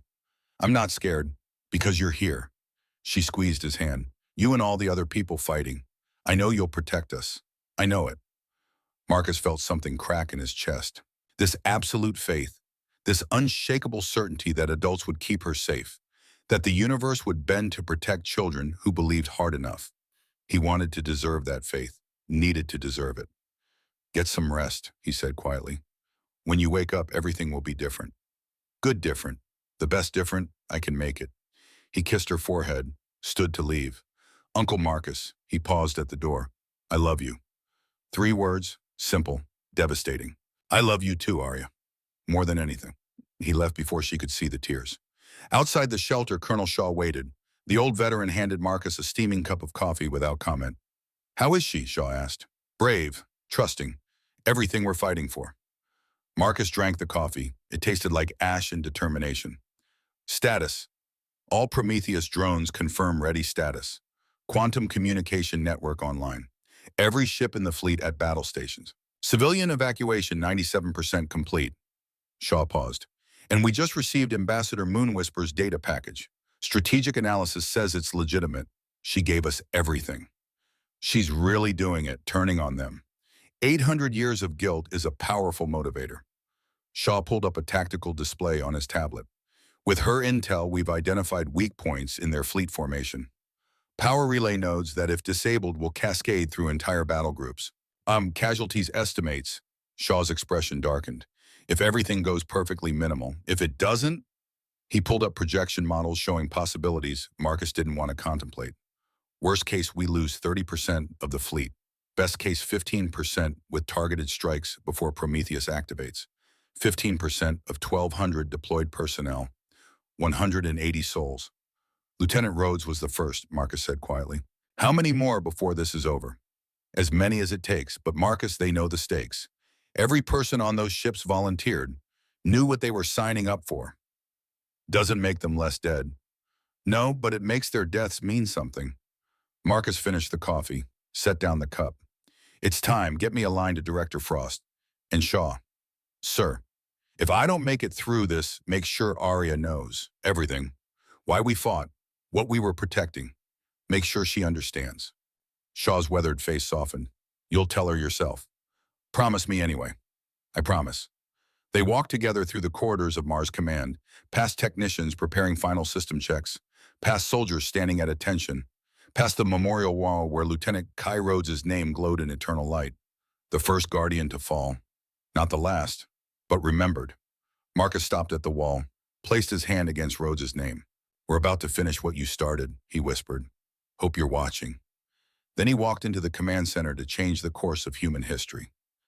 The United Nations Assembly Hall had never been so quiet. Representatives from every nation sat in rows that rose toward the ceiling. Diplomats, leaders, the most powerful people on Earth gathered to witness the moment when humanity either joined galactic civilization or died trying. At the center of the hall, Director Evelyn Frost stood alone, facing the holographic projection of Ambassador Ilara Moonwhisper. The Synandari appeared calm, composed, but Frost could see the tremor in her hands, the way her eyes held too much sorrow for the role she was supposed to play. Ambassador Moonwhisper, Frost began, her voice carrying to every corner of the hall. The people of Earth have considered the Galactic Council's integration treaty. We have reviewed the terms, consulted our experts, discussed the implications for our future. Ilara nodded. And what is your decision, Director? Frost took a breath. The next words would change everything. We must respectfully decline. Silence. Then murmurs rippling through the assembly like waves. Ilara's expression didn't change. She'd known this was coming, had helped it come. May I ask your reasoning, she said, playing her part. Because we refuse to trade our freedom for false security. Frost stepped forward. Because we know what happened to the Valari, the Drathani, the Orinthi. Because we know your treaty isn't integration, it's enslavement. The murmurs became shouts, delegates rising from their seats, security moving to restore order. Alara raised one hand. The hall fell silent. "You know," she said quietly. "Not a question. We know everything. Then you know what comes next." "Yes," Frost's voice rang clear. "Your fleet at Neptune will attack. 600 warships against our 200. You expect to crush us in 16 hours. Expect humanity to become the 18th species you've destroyed." She smiled, not pleasantly. "You're wrong." Across the Sol system, Captain Marcus Thorne spoke 2 words into his communicator. "Light them up." And the universe learned what humanity had been building for 45 years. The broadcast began at exactly 1200 Universal Time, simultaneously, instantaneously, across the entire galaxy. Every receiver, every communication device, every screen on every world touched by galactic civilization suddenly showed the same thing, a human face. Marcus stood before the camera in full dress uniform. Behind him, the flags of every nation on Earth. Beside him, holographic displays showing evidence that would shake the foundations of a 40,000-year empire. "My name is Captain Marcus Thorne of the United Earth Defense Force," he said, his voice calm, measured, absolutely certain. "What I'm about to tell you will change everything you believe about the Galactic Council." On 1,000 worlds being stopped what they were doing, looked at screens, listened. For 40,000 years, the Council has ruled this galaxy. They have told us they maintain order, provide guidance, help young species integrate into civilized society. The displays behind him shifted, showed the treaty, the same treaty offered to 17 species before humanity. They have lied. Images appeared, Valari cities burning, Drathani children in ruins, Arinthi books thrown into flames. 17 civilizations were offered the same treaty we received today.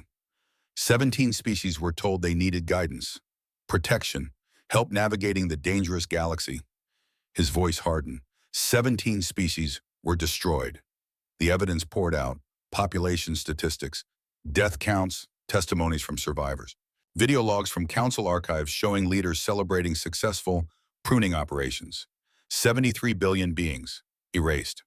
The council calls this integration. History calls it genocide. On Valar, factory workers stopped their machines, stared at screens showing the truth of what had been done to them, began to weep, then to rage. Undrine survivors in the ruins of ancient cities watched their history being revealed to the galaxy, felt something they hadn't felt in 8,000 years. Validation. On Orinth, parents teaching children forbidden language in secret suddenly heard that language spoken across the galaxy, heard their story told, heard someone say, "You deserved better." The broadcast continued. Today, the Council offered humanity the same treaty, the same lies, the same death sentence dressed as opportunity. Marcus stepped closer to the camera. We refused. Behind him, tactical displays appeared, showing the Sol system, showing 600 Council warships gathered at Neptune's orbit. The Council fleet has been waiting here for 8 months, hidden, ready to attack whether we accepted or refused, ready to make humanity the 18th species to be integrated. He paused. They made a mistake. The display zoomed in, showed 300 small objects surrounding the enemy fleet in perfect formation. They assumed we were children, primitives, easy to manipulate, easy to control, easy to destroy. His voice dropped to something cold and hard. They were wrong. On the bridge of the Council flagship, Inevitable Victory, Admiral Draken Steelclaw stared at the tactical display in growing horror. 300 contacts, appearing from nowhere, surrounding his entire fleet. "What are those?" he demanded. His tactical officer worked frantically at her console. "Unknown Admiral, they weren't there 10 seconds ago. Now they're everywhere. Some kind of..." The sensors screamed, energy readings spiking across the spectrum, gravitational anomalies forming around each contact point, physics beginning to behave in ways that shouldn't be possible. "All ships," Draken's voice cut through the chaos. "Evasive maneuvers. Get us away from those objects now." But 600 warships don't turn quickly, and the Prometheus drones had been waiting 8 months for this moment. Marcus's voice echoed across the galaxy. "To the admirals of the Council fleet, you have 30 seconds to stand down your weapons, power down your systems, surrender your vessels. This is your only warning." Draken stared at the human face on his screen.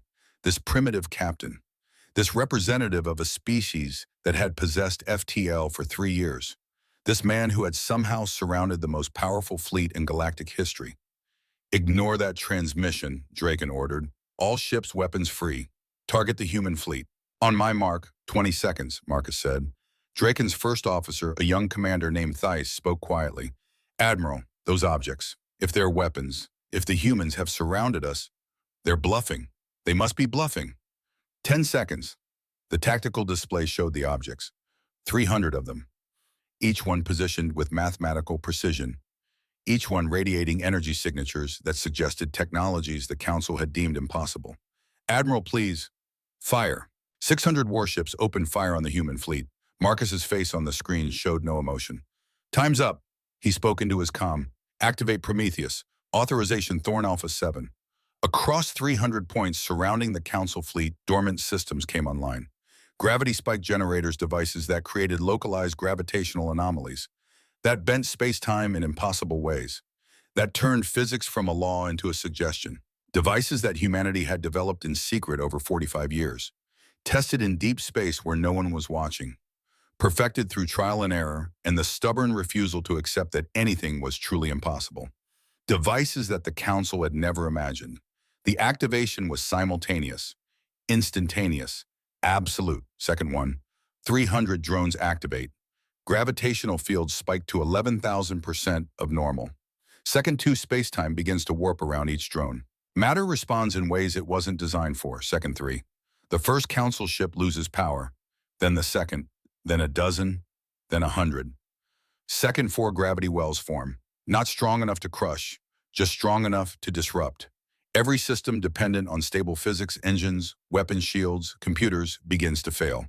Second, 5 emergency protocols activate across the fleet. Automated systems trying to compensate, finding nothing to compensate with. Second, 6 life support flickers. Gravity plating fails. Across 600 ships, crews suddenly float weightless in the dark. Second, 7 communication arrays shut down. Navigation computers go blank. Weapon systems discharge their capacities harmlessly into space as safeties engage. Second 8, the cascade failures reach critical mass. Every ship in the Council fleet experiencing total systems shut down simultaneously. Second 9, emergency lighting engages on some vessels. Others go completely dark. 600 warships, the pride of 9 species, the terror of a galaxy drifting. Second 10, backup reactors try to activate, find themselves unable to function in the distorted space-time around the gravity spikes. Second 11, Admiral Draken Steelclaw floats on his darkened bridge, watching through emergency viewports as his entire fleet becomes debris. Second 12, across the Council ships, crews struggle with the same realization. They're not destroyed. They're disabled, helpless, at the mercy of the species they came to exterminate. Second 13, the last emergency systems shut down. Silence falls across 600 vessels. Second 14, complete. The most powerful military fleet in galactic history. Defeated in 14 seconds, without a single shot connecting, without destroying a single ship. Disabled, surrounded, at humanity's mercy. On Earth, in the assembly hall, every human present erupted in cheers. Delegates hugging, leaders weeping. The impossible made real before their eyes.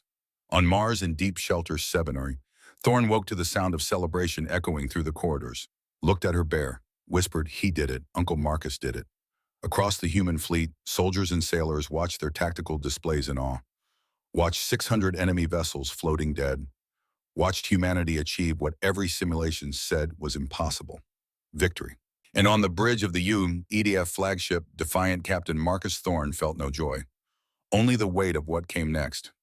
"All ships," he said quietly. "Cease fire." His tactical officer looked up in confusion. "Sir, we have them. We could destroy the entire fleet. End this threat permanently." Marcus looked at the disabled Council vessels, thought about the crews aboard them, soldiers following orders, warriors who believed they were serving civilization. People who had families, lives, dreams beyond this battle. Thought about Lieutenant Rhodes, about the cost already paid. Thought about Arya, about the future she deserved. "No," he said.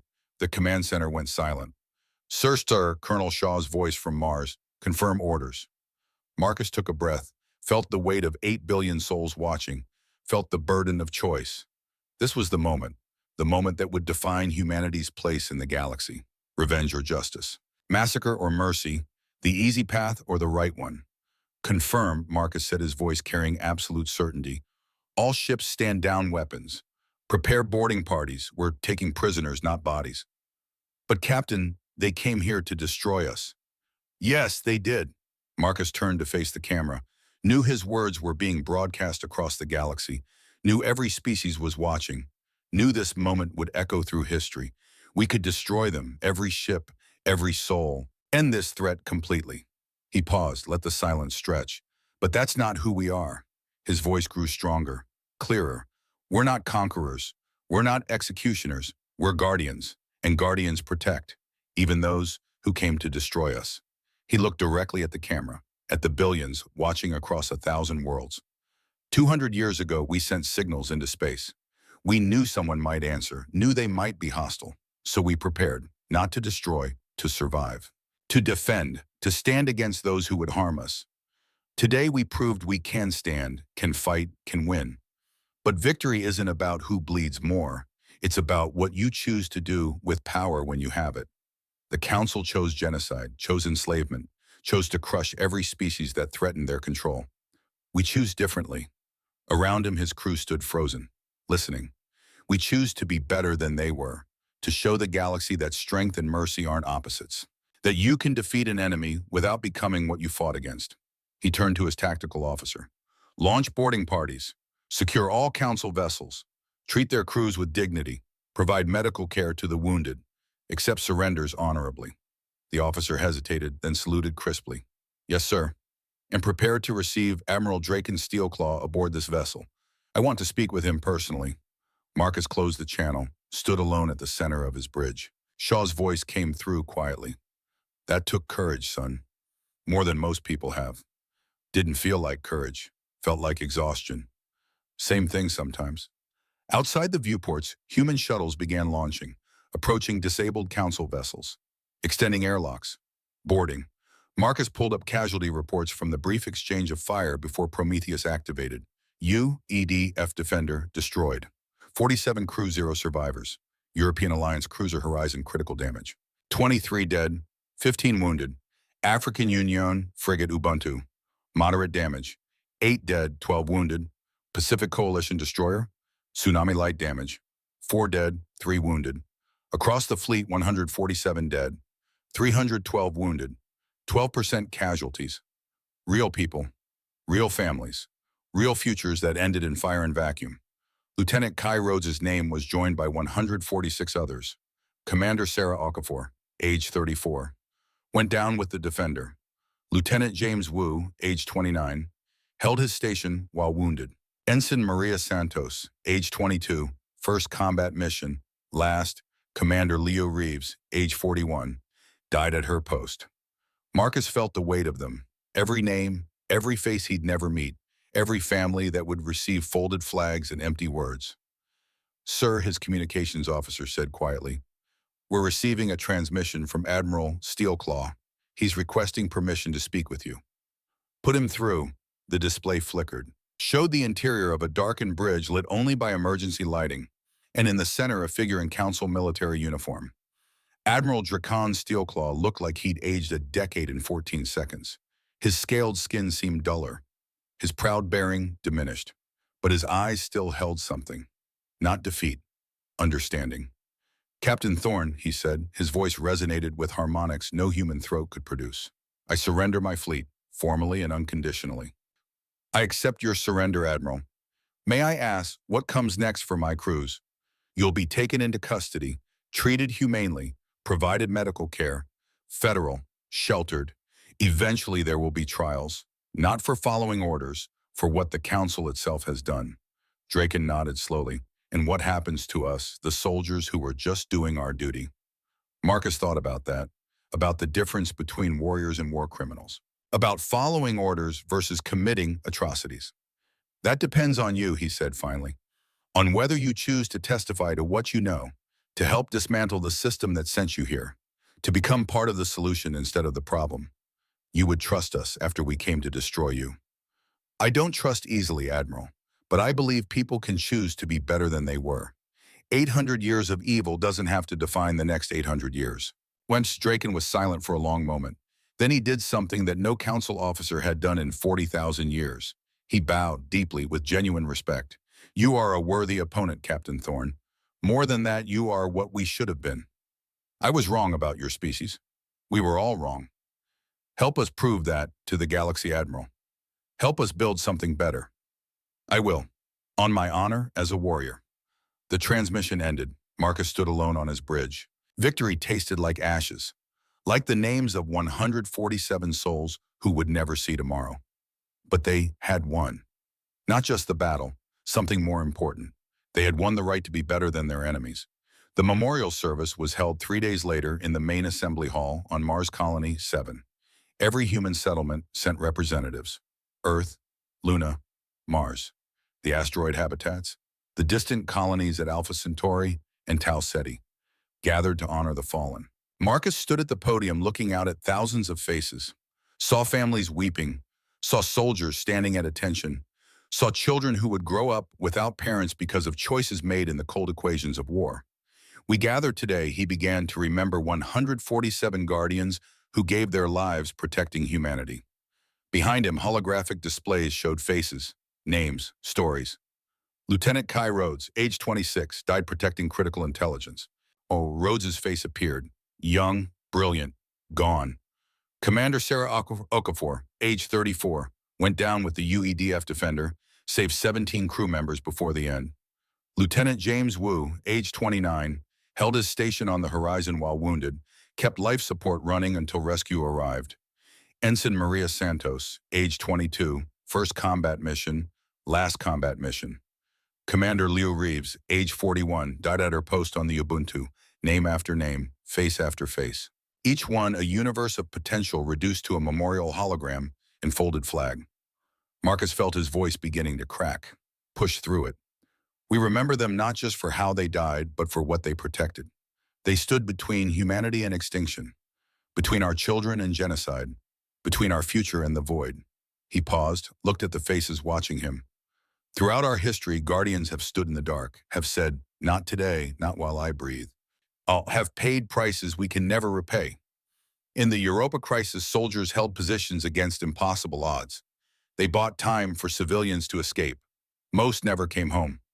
These 147 joined that eternal watch, joined the ranks of those who chose to protect it rather than preserve themselves. Marcus's voice grew stronger. We cannot bring them back, cannot ease the pain of those who loved them, cannot undo the moment when the universe became lesser without them. But we can make them a promise. He looked directly at the families in the front rows, at Sarah Martinez Rhodes' fiancé holding a folded flag, at Commander Okafor's 3 children too young to understand why mommy wasn't coming home. We promise to remember, to speak your names, to tell your stories, to make sure your sacrifice mattered. We promise to build the future you died protecting, to create a galaxy where young species aren't destroyed for showing potential, where strength is measured by who you protect, not who you conquer. We promise to be worthy of you. The ceremony continued, each name read aloud, each family presented with medals and flags and words that felt inadequate in the face of loss. When it ended, Marcus stood alone at the memorial wall. 147 new names glowed in eternal light. 147 guardians who had paid the price of freedom. A small hand slipped into his. Aria, she'd been released from the shelters, stood beside him now, looking up at the wall. Are they heroes? She asked quietly. Yes. Will people remember them? As long as there are humans alive, we'll remember. She nodded, studied the names. Uncle Marcus, can I ask something? Anything. If you had to do it again, knowing people would die, would you still fight? Marcus looked down at her, 8 years old, already understanding that protection came with cost, that safety was purchased with sacrifice. Yes, he said honestly, because the alternative was worse. The alternative was letting the Council destroy us, enslave us, erase us like they did to 17 other species. But these people died. They did, and I'll carry their names until I die. But Aria, they chose to fight, chose to stand, knew the risks, and did it anyway. Why Bahe? Because some things are worth dying for. Freedom, family, the future, your right to grow up in a galaxy that doesn't crush you for dreaming. Aria was quiet for a long moment. Then she said, when I grow up, I want to be like them, like a guardian. Marcus felt tears burning. You already are, kiddo, every time you're brave. Every time you keep going, even when you're scared. That's what guardians do. They stood together in front of the memorial, uncle and niece, guardian and the future he fought to protect. Behind them, the galaxy was changing. The trial of Supreme Arbiter Vex Cross lasted 6 weeks. It was held not on Earth or any council world, but on Valar, in the ruins of a city that had been bombed 15,000 years ago and never allowed to rebuild. Representatives from 200 species attended, judges drawn from the formerly enslaved civilizations, prosecutors presenting evidence that spanned 40 millennia, and in the defendant's dock, the leader of the Galactic Council, the architect of genocide, the being responsible for 73 billion deaths. He looked smaller than Marcus had imagined. Not physically, Cross was tall, imposing with the gray skin and cold eyes of the Corvathi, but spiritually, morally. He looked like what he was, a bureaucrat who had industrialized murder and called it policy. Marcus attended every day of the trial, watching, listening, making sure the victims were heard. Ilara Moonwhisper testified for 3 days, detailed every treaty she'd delivered, every species she'd helped destroy. 800 years of complicity laid bare before the galaxy. I told them they would thrive, she said, her voice breaking, looked into their eyes and lied, smiled while genocide waited in the wings. For 8 centuries, I was a weapon pointed at the innocent. The prosecutor, a Valari named Zephon, whose entire family had died in the council's camps, asked quietly, "Why did you do it?" "Because I believed, because I thought the council's order was worth the cost. Because I told myself that young species needed guidance, even if they didn't want it. And now I know I was a monster, one who smiled and spoke of peace while enabling mass murder." Tears streamed down her face. "I cannot undo what I've done, but I can testify, can speak truth, can spend whatever time I have left trying to repair what I helped break." Admiral Draken Steelclaw testified next. Detailed military operations spanning 3 centuries. Campaigns of subjugation dressed as peacekeeping. "We were told we were maintaining order," he said, "preventing chaos. Every species we crushed was described as dangerous, unstable, a threat to galactic civilization.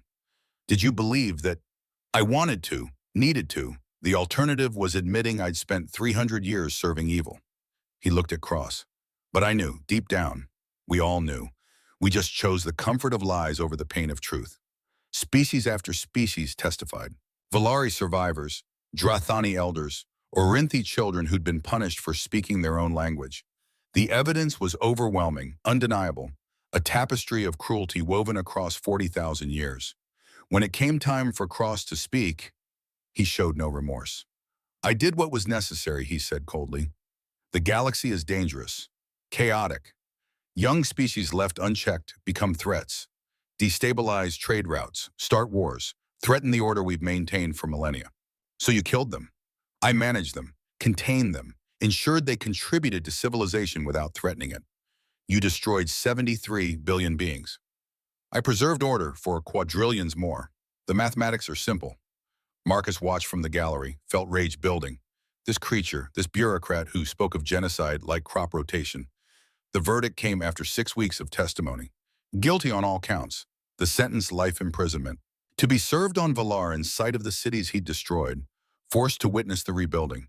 Forced to watch the species he'd tried to erase thrive without him. Not execution, not mercy, justice. As guards led Cross away, he looked at Marcus. Their eyes met. "You think you've won," Cross said. "Think you've changed the galaxy, but you're still just children. The universe will teach you what I already know, that order requires sacrifice. That some species must be controlled for the greater good." Marcus stepped forward, spoke quietly enough that only Cross could hear. "The difference between us is simple. You see sacrifice and think of taking. I see sacrifice and think of those who gave. You built an empire on the bodies of the innocent. We built a future on the choice to be better than you. Naive? Maybe, but I'll take naive hope over your experienced evil any day." Cross was led away, to a cell where he would spend the rest of his very long life watching the species he'd tried to destroy rebuild their civilizations, watching them thrive, watching them prove him wrong with every breath. After the trial, Marcus walked through the ruins of Valar's capital, saw construction crews, mixed teams of Valari human Drathani species from across the galaxy working to rebuild, saw children playing in streets that had been empty for 15,000 years, saw hope growing in soil watered with tears. A Valari elder approached him, ancient, scarred, survivor of the camps. Captain Thorne, she said in halting English, you gave us back our future, gave us justice instead of revenge, gave us the chance to rebuild. You did that yourselves. We just helped to remove the boot from your neck. You did more than that. You showed the galaxy that young species don't have to accept subjugation, that the powerful don't always win, that courage and preparation can defeat empires. She pressed something into his hand, a small crystal that caught the light. This is from our world, our culture, things the Council tried to erase. We give it to you so you remember Velor lives. Dreen lives, Orinth lives. 17 species rise because you stood. Marcus closed his hand around the crystal, felt its edges press into his palm. What happens now, he asked, for your people? Now we rebuild, slowly, carefully. We teach our children the language they tried to take from us. We restore the temples they destroyed. We become what we were always meant to be. And if someone tries to stop you again, the elder smiled, fierce and ancient and unbroken, then we remember that the humans taught us something. That species who prepare, who stand together, who refuse to be crushed, they survive. They thrive. They become guardians. Yes, like you. The new Galactic Assembly Hall on Earth was a marvel of cooperative architecture. Designed by Valari artists, built by Drathani engineers, decorated with Orinthi crystal work, a monument to what species could achieve when they worked together instead of against each other. Today it hosted the annual Guardian Award ceremony. Marcus sat in the audience in civilian clothes. He'd retired from active duty 5 years ago, served his time, earned his rest. Now he taught at the Defense Academy training the next generation of protectors. His hair had gone mostly gray. Lines creased his face. 64 years of life, most of it spent carrying burdens too heavy for one person. But he carried them anyway. Beside him sat Colonel Vincent Shaw. The old veteran was 79 now, retired, dignified, still attending every ceremony. Still remembering every name on the memorial wall. Big day, Shaw said quietly. The biggest, Marcus agreed. On stage, the ceremony began. Awards presented to beings who'd shown extraordinary courage. A Drathani engineer who'd designed new refugee habitats. A Valari teacher who'd rebuilt their educational system. An Orinthi composer who'd created the first symphony in their native language in 5,000 years. Heroes, each one rebuilding what the Council had tried to destroy. Then the final award, the highest honor the Assembly could bestow, the Guardian Medal. This year's recipient, the announcer said, represents the future we've been building, someone who grew up in the shadow of war but chose to dedicate her life to peace, someone who bridges species, builds understanding, creates connections. Marcus felt his heart beginning to race. Ladies and gentlemen, beings of all species, please welcome Ambassador Arya Thorne. The audience rose. Applause thundered, and onto the stage walked a young woman who took Marcus's breath away. 20 years old, tall, confident, dark hair pulled back in a style that echoed Evelyn Frost, eyes that held her father's intelligence and her mother's compassion. Arya had grown up, grown strong, become exactly what Marcus had fought to protect. She stood at the podium, looked out at the assembly, found Marcus in the audience, and smiled. 12 years ago, she began, I was 8 years old and terrified. The Galactic Council had come to Earth, offered us a treaty that was really a death sentence. I remember hiding in a shelter. Remember asking my uncle if the aliens would be nice. He couldn't promise they would be, but he promised he'd keep me safe. She paused, let the memory settle. He kept that promise. He and 147 others. They stood between humanity and extinction, between our future and genocide. They fought not because they wanted to, but because it was necessary. Lieutenant Kai Rhodes died, protecting information that saved us all. Commander Sarah Okafor went down with her ship. Lieutenant James Wu held his station while wounded. 147 Guardians gave everything so I could stand here today. Her voice grew stronger. But this isn't just about military courage. It's about what we chose to do with victory when we had it. We could have destroyed our enemies, could have become the monsters we defeated. Instead, we chose mercy, justice, rebuilding. We showed the galaxy that strength and compassion aren't opposites, that you can defeat evil without becoming it, that the measure of civilization isn't who you crush, it's who you protect. She accepted the Guardian Medal, held it up. This isn't just for me, it's for every person who chose to build instead of destroy. every species that rose from oppression, every being who looked at the universe and said, we can do better. No, 12 years ago, I asked if aliens would be nice. Today, I can answer that question. She looked directly at Marcus. Some are, some aren't. But the important thing is we are. We chose to be guardians, to protect instead of persecute, to build instead of break. And that choice changed everything. The applause was deafening. Marcus felt tears streaming down his face, didn't bother to hide them. Proud of her, Shaw asked quietly. More than I can say. After the ceremony, Arya found him in the crowd, wrapped him in a fierce hug. Did I do okay? She asked. You were perfect. I was terrified. Courage isn't the absence of fear, kiddo. It's being scared and doing it anyway. She pulled back, studied his face. I want to show you something. She led him outside, to a quiet garden behind the assembly hall, to a memorial that had been built 3 years ago, the Guardian Wall, 147 names carved in stone that would last millennia. Lieutenant Kai Rhodes at the top, Commander Sarah Okafor beside him, every Guardian who had fallen remembered forever. Arya stood before the wall, placed her hand against Rhodes's name. I never met him, she said quietly, but I know he saved me. All of them did. They saved everyone. I want to honor that, want to make sure their sacrifice meant something. She turned to Marcus. That's why I chose diplomacy, why I worked build bridges between species, because the best way to honor those who died in war is to prevent the next war. Marcus felt pride overwhelming him. This young woman, this embodiment of everything he'd fought to protect. Your parents would be so proud, he said. You think, I know. Your father, my brother, he always believed in making things better. Building instead of destroying. You're doing that. I learned from the best. She took his hand. Uncle Marcus, can I ask you something? Always. Do you ever regret it? The choice to show mercy instead of destroying the council fleet? Marcus thought about that, about the 14 seconds that changed everything, about the moment he chose guardianship over revenge. Not once, he said finally. We could have ended them, could have made the galaxy afraid of us. But then we would have become what we fought against. Sometimes the hardest choice is the right one. Even if it's dangerous, even if showing mercy might come back to hurt us. Especially then, because the alternative becoming monsters to fight monsters, that's not survival. That's just slower death. Arya nodded, looked at the memorial wall. The new generation of council leaders, the ones who replaced Cross, they're different, humbled, cooperative. But some of the old ones are still out there, still angry, still plotting. I know. Aren't you worried they'll try again? Every day. Marcus squeezed her hand. But we'll be ready. We're always ready. That's what Guardians do. We prepare. We stand watch. We protect. We. Yes, not just me anymore. A whole generation of Guardians. Human and Valari, Drathani and Orinthi. Every species that learned the lesson stand together or fall alone. They stood in silence, looking at the names of those who'd fallen, those who'd paid the price of freedom. Uncle Marcus. Yeah, kiddo. Thank you for everything. For keeping your promise. For protecting me when I was too young to protect myself. For showing me what it means to be strong and kind. Marcus felt his voice catch. You don't have to thank me. Yes, I do, because you gave me a future.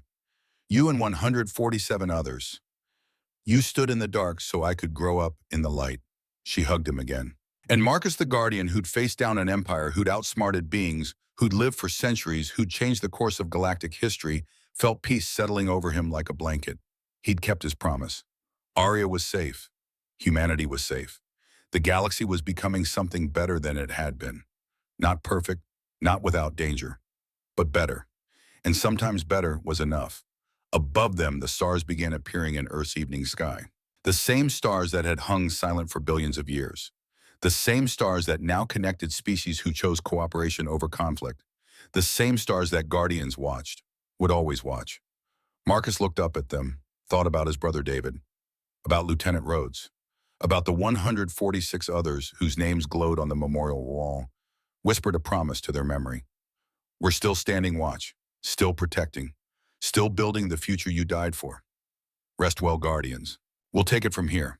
Beside him, Arya Ambassador Thorn, Guardian of the new generation, stood tall and strong and ready. Ready to protect, ready to build, ready to be the future that had been purchased with such terrible cost. The stars burned overhead like promises finally kept. And humanity, having learned to thrive in the void, having learned to turn distance into bridges, having learned that monsters could be beaten, stood watch. The last guardians. And the galaxy was safer because they did.